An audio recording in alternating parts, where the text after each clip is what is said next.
Alright, so for today's video I'm going to walk you through where we're currently at with the Middlesbrough Evo squad. Now this is something I probably should have documented from the start, because I've already built and evolved quite a few players up to this point. So what we're doing now is kind of picking things up mid-journey and building from here properly. At the moment I've got a few Evos in progress, so we'll take a look at those in the menus first. What I'm working on, what I'm considering, and more importantly, how they'll fit into the system.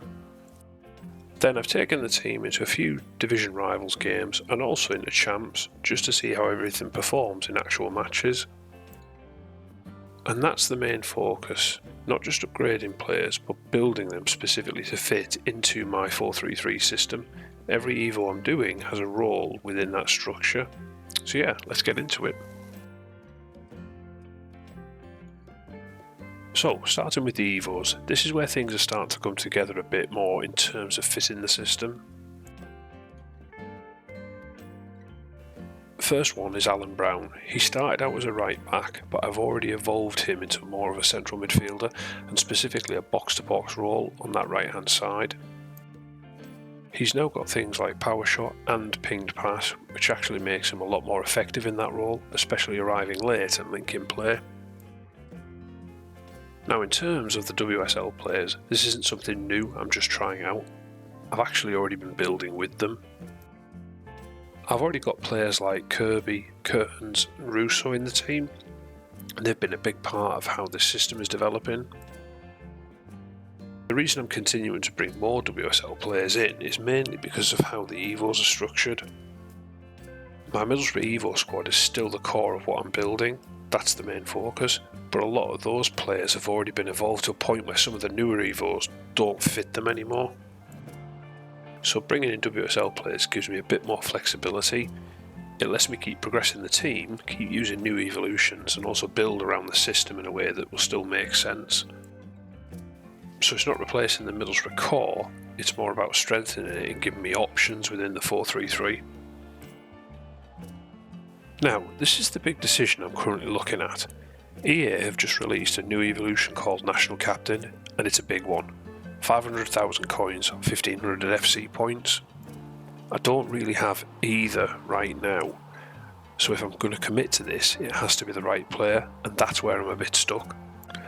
So the first option is Kante, who I'm currently using as centre-back. Defensively he's solid, he's got intercept plus, but this Evo would give him things like power shot and incisive, which just doesn't make sense for that role, so I might have to hang fire on him for now.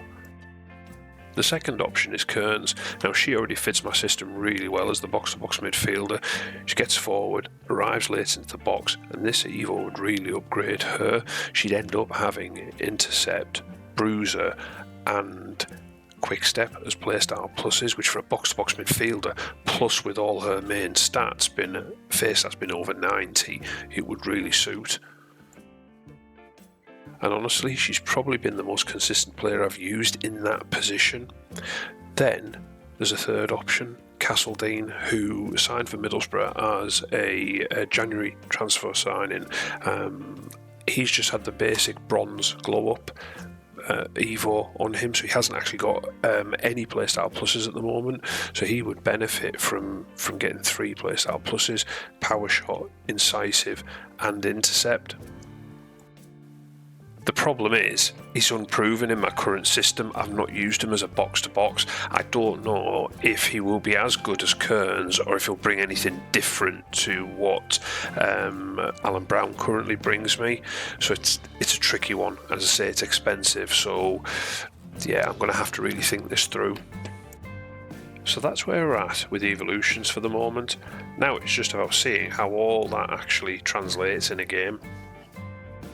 This is a good example of the system in full flow. We win the ball back, and because the right winger is already high and wide, it opens up the space for the midfielder. You can see the box-to-box player picks it up and drives forward. That's exactly what I want in this role. This is probably the best example of it all coming together. The winger holds the width again, which pulls the fullback out. That creates a space centrally, and from there it's quick combinations into the striker, laid off, and then the run through the middle. And that's exactly what I want. The late movement in the box, finishing the attack. So just to finish off, here are a few more examples of how this is working in game, especially with the movement and those overlapping runs. Champs didn't start great. I lost the first 3. The first couple were close and one of them I actually got disconnected from, which didn't help. But since then I've won the next 3 and these are the kinds of goals I'm producing. You can see the movement starting to click and the way players arriving into space is exactly what I'm trying to build. So overall, it's definitely heading in the right direction.